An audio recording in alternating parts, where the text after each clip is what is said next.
Здравейте! Какво стана докато ме нямаше? Едната война зацикли, започна нова война, пак съседи се избиват, народа откачи. Най-накрая заваля сняг и макар и на края на ноември, пак ни изненада.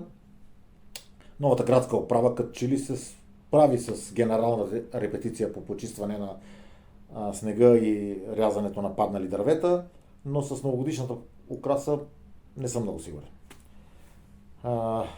Разбира се, дойде време да покажем, че сме по-светци от папата и че сме по-зелени от самата Грета Тунберг, защото затворихме пространство пред Александър Невски за коли и затворихме центъра на София за стари коли. И Куцо и Сакато се изреди да обяснява как старите коли са най-големия проблем на столицата. Пълна самодейност.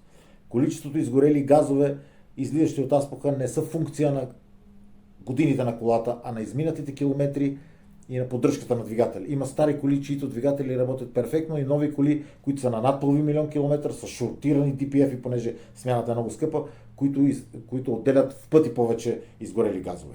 Въглероден двуокис. Но това е разговор на дребно. Да видим голямата картина. Въздуха, който дишаме, както знаем от училище, 75% азот, след което следва кислород, други газове и само 0,40% въглероден двуокис. Верно, в последните години количеството му се е дигнало с 11%, но пак е половин процент от атмосферата. Атмосферата, която през последните 50 години, откакто се измерва, температурата й се е покачила с 1 градус и повече. Казват, благодарение на човешката активност и употребата на изкопаеми горива. Добре, но гледах едно изслушване в Американския конгрес, където един конгресмен 10 пъти попита най-големия корифей и защитник на декарбонизацията и електрификацията на колите. Какво ще стане, ако изпълним всички техни изисквания и до 2050 година постигнем нулев въглероден отпечатък? С колко градуса ще се понижи температурата на атмосферата? Он мълчеше като пукал и гледаше като финикиец с преводна рубла, защото не знаеше. Никой не знае. Шефе, много се впечатляваш от статистики, бе, но си прав. Ето ще ти дам още. Значи електрическите коли се развалят 75% повече от нормалните. 80% от хората, които в момента притежават електрическа кола, казват, че следващата им кола ще бъде с двигател с вътрешно горене. Електрическите коли тежат около 500-700 кг повече от нормалните коли.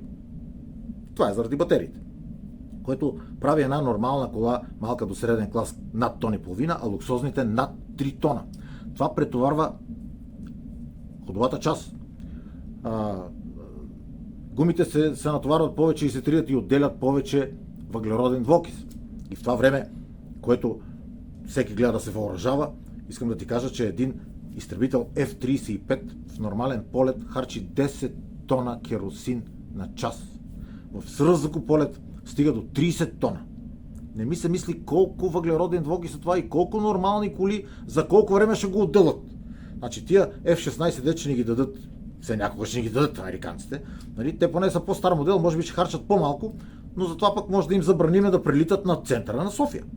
Значи един от големите камиони, Caterpillar, които работят в кариерите, където се извличат металите за производството на батериите на електрическите коли, той харчи 1000 литра нафта на смяна, за да изнесе 250 тона земна маса, което е необходимо за производството на 12 кг литий, 15 кг кобалт, 22 кг манган, 30 кг никел, 100 кг мед и 200 кг алуминий и стомана, които са необходими за производството само на една батерия от 80-100 кВт часа, каквито ползват електрическите S-класи, Audi e-tron или Tesla модел S. Не знам дали знаеш, но оловото, което е необходимо за да се направят старите акумулатори на колите с двигател и вътрешно горене, само 10% от него се копае в кариери. 90% се извлича от рециклирани стари акумулатори. А литиево-ионните батерии на електрическите коли не се рециклират и в момента даже не знаят кога ще започнат и как ще стане това и къде ще ги държат, когато старите кариери, затворени, в които в момент, че ги тъпчат, се напълнят. Така че, зрителю мой драг, ако искаш, ти си спокоен, приятелката ти е задоволена. Некой лев банката, ако случайно ти се стори, че тя не е достатъчно задоволена да й купиш някой бижу, знай, че в Менделеевата таблица елементът, който е най-близо до златото, това е оловото. А лития е на светлинни години оттам. Но да престанем с тази химия за 8 клас, защото е време за пиене, ядене на риба, а на всички колевци да сте живи и здрави и на здраве!